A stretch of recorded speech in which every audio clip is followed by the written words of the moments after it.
the defending champion, the all-new Yamaha YZ450F.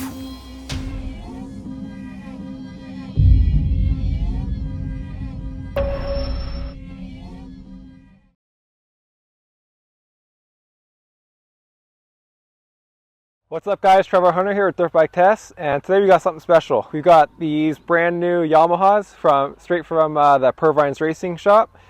These belong to Trevor Stewart. He's one of the fastest off-road racers in the country. Fast on the moto track, fast off-road, just super talented off-road racer, and he rides for the Purvines Yamaha team. And so today we're comparing the 2023 YZ450FX, and there's new 2023 YZ450F motocross off-road race bike.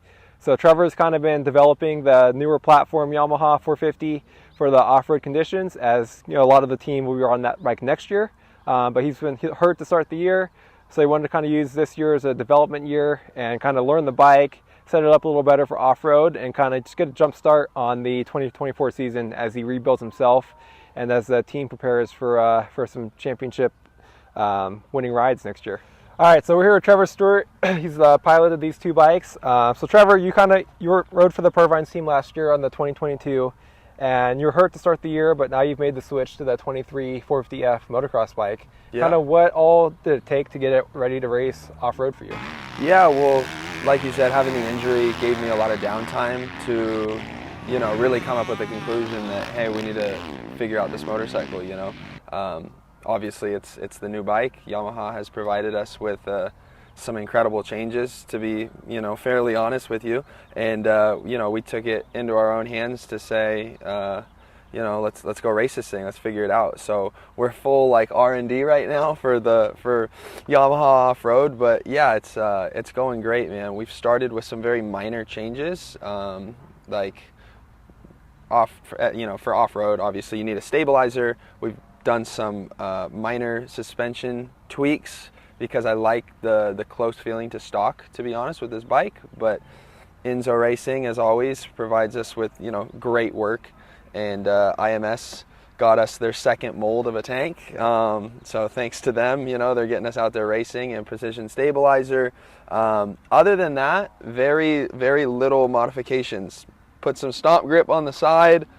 Jamie Ellis at Twisted has come up with a few little minor tweaks for the motor to kind of mellow it down for off-road. You know, I mean, riding for 2 hours it's not ideal with a bike that's going to rip out of your hands, yeah, you know. Yeah. So yeah, thank you to Jamie and Brian Shear and everyone over there at Twisted to help us out. And yeah, other than that, this motorcycle I think is a very elevated version of you know, past models.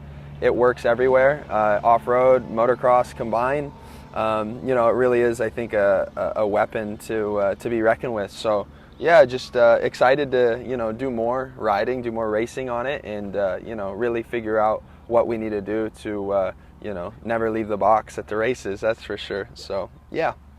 No, that's you've already gotten results on it, got a podium and at Blythe, so you're riding the bike good. You got the speed, the bike seems to be capable, so pretty cool to see you developing a new bike and it coming around so quick. Yeah, you know, it kind of happened really fast, you know, with the injury and whatnot, and yeah, just right when I rode this thing, to be honest, bone stock, I was like, okay, like we got to ride this motorcycle, you know. I just felt so much more at home with it.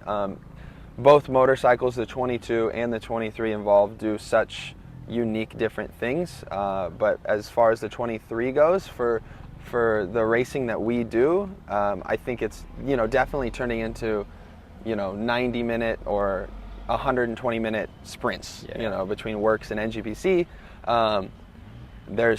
You know, it really is a long motocross race now. Yeah. So I feel as if this bike is a much better tool to be used at a track like Glen Helen, or like you said, a track like Blythe. And we have, I think, a lot more slower, more technical, or more like motocross type of events now than we do, say, like a 29 Palms. Yep. Because if we're going to 29 Palms, I'm going to want this motorcycle, the 22 450. It's just, I feel as if it's a longer like chassis. It feels more like raked out. Yep. And has that straight and narrow feel to it, as this doesn't really provide that comfort at high speed. Yeah. But if we're going to a sand race or a motocross race, no doubt in my mind you're going to choose the lighter, more efficient motorcycle. So yeah, there's good and bad like anything, but the takeaways for the 23 for me are more important than the 22. So very excited to keep riding this motorcycle. That's cool. So we got a chance to ride it back at the Goat Farm last year when they first introduced the model. Obviously it was all stock and we only got a day on it, but it'll be interesting to see kind of how this bike compares to the older version, especially when they're both set up kind of the same, at least for the same type of racing or riding. So yeah, we'll stay tuned and we can go hit the track.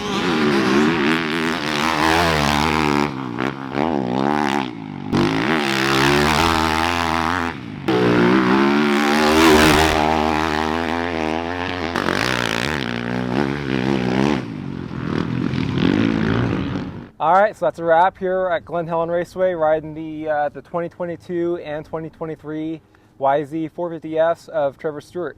So right away, first we jumped on the 23. That's kind of the hot new bike for the year. That's what Trevor's been racing as of late and what they've been kind of setting up and developing. And right away, the 23, it kind of blew me away. I rode it in Florida at the Goat Farm later last year, and I was pretty impressed. I was a little skeptical of how it would be in more West Coast conditions. And I know this bike isn't completely soft, but it's not a whole lot done to it past suspension valving. So right away I was just blown away at how good this bike is and how easy to ride it is and comfortable, and it just, yeah, honestly, it's just really, really good motorcycle. The power is like unbelievable. The bottom end, it's not too snappy. Kind of with the stock mapping, I remember the bike being a little snappy, a little aggressive. But with the twisted development mapping that Trevor has in there, both the aggressive moto mapping and the smoother kind of off-road mapping, kind of tamed down that initial hit and just made it super smooth and pull strong and linear. And overall, just, yeah, the motor is like unbelievable. One of the best motors, 450 motors I've ridden to date. Just easy to ride, but still so fast. It's just crazy how good it delivers the power to the ground. You're not really spinning the tire, you're not breaking traction, you're just kind of hooking up and go, and you go in a hurry. So the motor, right away, super good. The transmission, I know they're running 1450 gearing on this bike, and so that kind of, right, that gear, I don't know what stock, the stock is 1350, I believe, or 1349. And so kind of using that 14 drop into second a lot in the corners, and you could almost ride this entire track in second gear. The bike just has plenty of power to kind of pull it in the lower RPMs through the corners. And then as you're going up the hills or the long straightaways, it just revs to the moon and it keeps pulling, and the bike doesn't act weird or handle weird. Kind of just goes in a straight and narrow, and the motor just keeps pulling until you kind of just, yeah, seemingly forever till you hit the rev limiter. So that mapping was really good with that transmission and the that 1450 gearing. So we found ourselves in second gear a lot through the corners. Occasionally shift up to third on some of the really fast straightaways, or maybe up the hill if we got a good run at it. But for the most part, we ran second gear a lot, and yeah, it just worked really well. Kind of that mapping, the transmission, the gearing all worked well together in unison out here today at Glen Helen. Moving on to suspension. I've ridden quite a few of Trevor's bikes in the past. He seems to gravitate towards Enzo racing on all his bikes, whether they're KYB or Showa. And I've always been a big fan of the settings he's run and developed in the past, and this bike is no different. Right away, the bike just feels super comfortable. Really good initial bump compliance. That's where I think Enzo, I've always been really impressed with the Enzo suspension, is just how the initial kind of ground feel and the initial compliance that Enzo suspension always has. It feels like you're really connected to the ground. You can you feel the ground, but you're not feeling like the bumps necessarily. Kind of hard to explain, but it's just really comforting and confidence inspiring. And this Enzo suspension that they have set up here on this 23 450 is kind of right in line with where they usually have his stuff. So overall, it was really well held up, really good as well. Never really found ourselves bottoming. Obviously, Trevor's a lot faster rider, a lot taller as well. so he kind of has a lot more leverage on the bike and is kind of charging through the bumps harder. So I wasn't expecting to really bottom a whole lot, but yeah, we never really had any problems there. The bike always just stayed up in the stroke, and just, yeah, that initial bump compliance was what really kind of amazed me with how good this ENZA suspension was. Moving on to the handling, this might be the biggest improvement over the kind of the older generation Yamaha. Is just how light and nimble and comfortable this new chassis feels. Everything from just how you sit on it, kind of the shroud area up front, how narrow that is, how well this bike turns now. Kind of the front end feel on this new chassis is really, really solid. We were jumping around on an old bike, and it was a little vague feeling, kind of a little mysterious, whereas this new bike felt super planted on the front end, could corner really, really well. I'm an off-road kind of desert guy. I'm not a moto guy. I can't corner that well, but this bike made me feel like I could corner pretty good. Cornering, you can cut down. Luckily, Glen Helen today, they had a couple track changes where we had some really tight corners, from some tight 180s and 90s where you kind of want to cut down or just pivot and make quick turns. And this bike worked really well in that setting. Also, just how light this bike feels. Feels 15-20 pounds lighter than maybe the older generation Yamaha did. I know it's only like 5 to 6 pounds on paper, but on the track and in the dirt, it feels tremendously lighter without losing a lot of its stability. I know we have a precision stabilizer on there, so that kind of might mask that a little bit, but the stabilizers turn on pretty low, and overall the rear end didn't kick around, the front end didn't really have head shake or deflect. It just felt super planted and solid and predictable, and that's something we really come to enjoy from the old Yamaha, and it's good that transition into the new Yamaha just in a different way. So kind of comparing this new bike to now the older generation Yamaha, it's quite amazing how different they feel and kind of how much I prefer the new one now over the old one. The last couple years I've ridden a lot on the 450FX, and I really come to like that bike. It's one of my favorite bikes of all the ones I've ridden. But jumping from the 22 to the 23 today is crazy that I really never really felt all that comfortable on the 22 anymore after riding that 23. 23 felt so much lighter and narrower and just more comforting, whereas the 23 it felt kind of a little bigger, maybe not as much as like the older Yamahas used to feel, but a little bit in that direction. And it's also kind of, like I said a little bit earlier, the front end feels a little vague and not super kind of in touch with the ground, and especially coming into corners, kind of under braking a little bit, but in corners and the sweepers, kind of felt the front end kind of wandering a little bit, and it's something I never really picked up on a whole lot with the older Yamahas. And I was just riding those, but now that I've ridden the 23 and the 22 back to back on the same day, it's crazy just how much different that feels.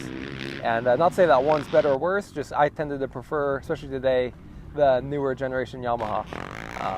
Just because it's more comforting and confidence inspiring over that older bike. The old motor, still really good, still very fast. Doesn't feel,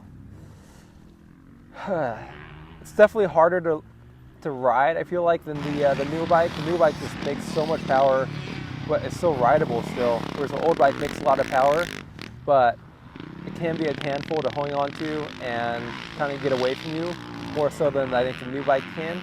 And so the motor wasn't terrible on the old bike, but the new bike is so improved, or so much different, and it's just quite amazing how Yamaha changed that up and the different feel it has on the track.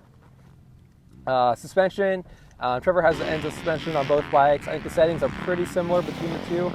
I know they're not identical, but they're pretty similar. And the old bike, the suspension felt really good as well. Felt very similar to the newer bike, just with a different chassis feel. So overall, no complaints with the ENZA suspension there. And then they have the handling.